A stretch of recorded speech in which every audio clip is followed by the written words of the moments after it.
Pada tahun 1997, dunia digemparkan peristiwa yang tidak pernah terjadi sebelumnya, yaitu munculnya sebuah gerbang misterius atau yang disebut sebagai fenomena. Ukurannya setinggi gedung dan muncul di berbagai belahan dunia. Saat semua orang kebingungan, tiba-tiba segerombol monster Phenomons keluar dari dalam gerbang tersebut. Seketika situasi menjadi keos dan orang-orang dilanda kepanikan yang luar biasa. Para Phenomons mulai menyerang manusia yang di hadapannya. Dunia menderita seperti neraka dengan kehadiran Phenomons pada saat itu. Bangunan porak-poranda, bahan makanan tidak ada, senjata manusia tidak ada yang mampu melawan Phenomons, seperti tidak ada harapan manusia untuk hidup, hingga tiba munculnya seorang pria yang mencoba memakan Phenomons kecil karena kelaparan.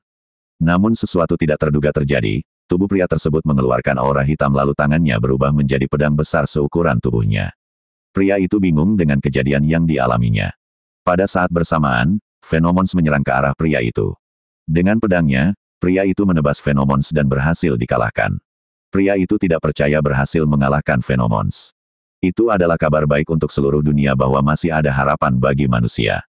Dengan cepatnya informasi tersebut tersebar di seluruh dunia bahwa kabar baik cara menghentikan penderitaan manusia sudah ada. Namun ada kabar buruknya pula untuk hal tersebut.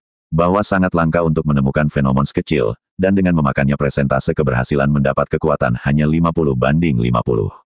Jika tubuh tidak memiliki kecocokan maka orang tersebut akan mati. Seiring berjalannya waktu manusia sudah bangkit, dan sudah muncul beberapa orang yang bisa dipercaya untuk mengalahkan Phenomons. Orang-orang menyebut mereka sebagai Panomenjager.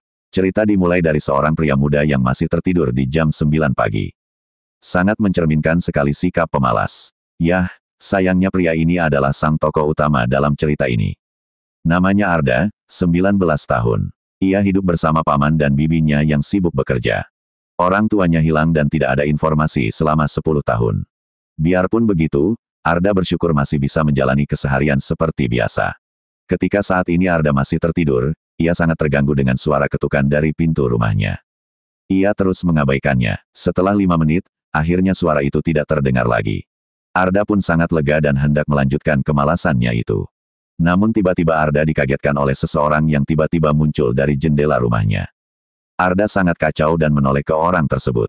Orang tersebut ternyata adalah teman masa kecilnya Arda yang bernama Lina.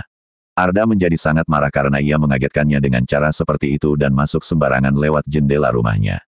Lina menyangkal, ia sudah mengetuk pintu namun Arda mengabaikannya sehingga ia masuk lewat jendela.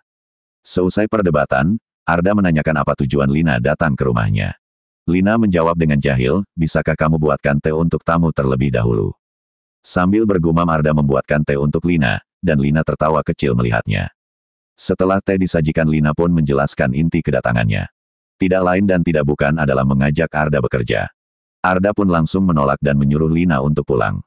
Namun Lina belum menjelaskan detailnya. Bekerja, yang dimaksud Lina adalah menjadi Panomenjager.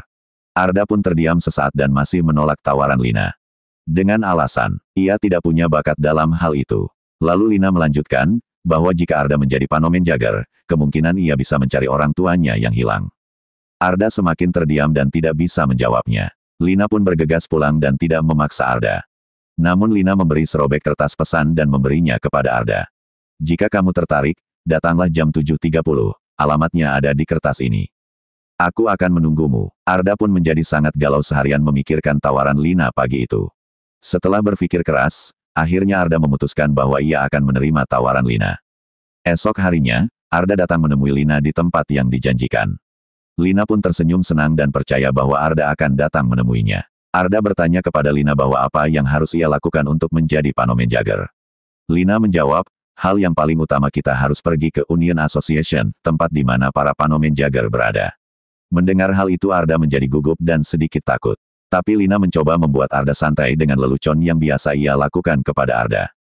Lina meyakinkan Arda, apa kamu siap? Dengan sedikit tegas Arda sangat siap dan pergi ke Union Association bersama Lina. Kalau kamu penasaran sama kelanjutannya, klik tombol subscribe dan nyalain notifikasinya.